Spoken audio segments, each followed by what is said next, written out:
Hi, Megan.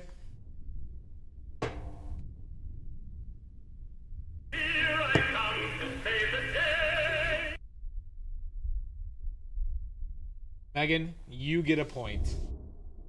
You get an oily point, Megan. Yeah! Oh my! Don't fucker me. How dare you, Maddie? Come in here. All pissed. Just because you didn't get the first. Ooh, nice. What are you painting? Oh, there's that artifacting again. Hi, Martin. What's up, bud?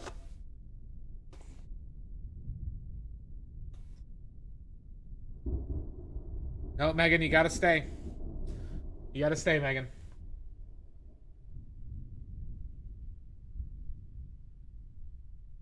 Nice. Oh, boy, do I hate.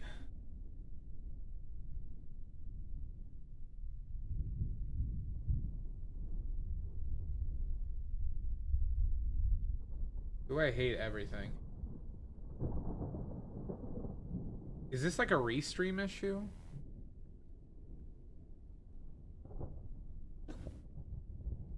Just... How many times is it doing it? Yeah, Maddie, you get a point.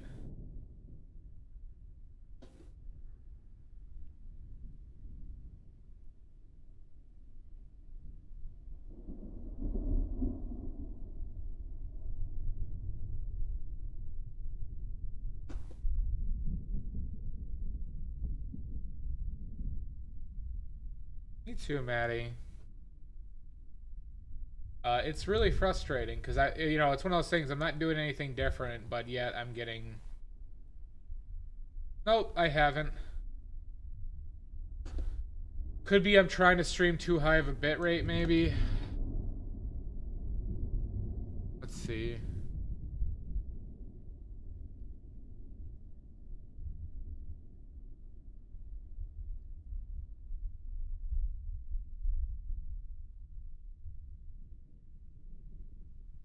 Try this. Just lowered my bitrate.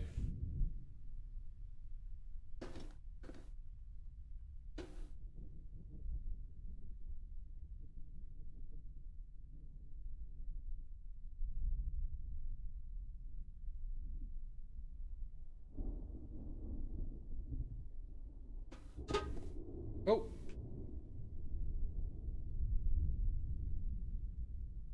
I should have tried that. I should have tried that last time. Okay. I owe Maddie and Megan a point.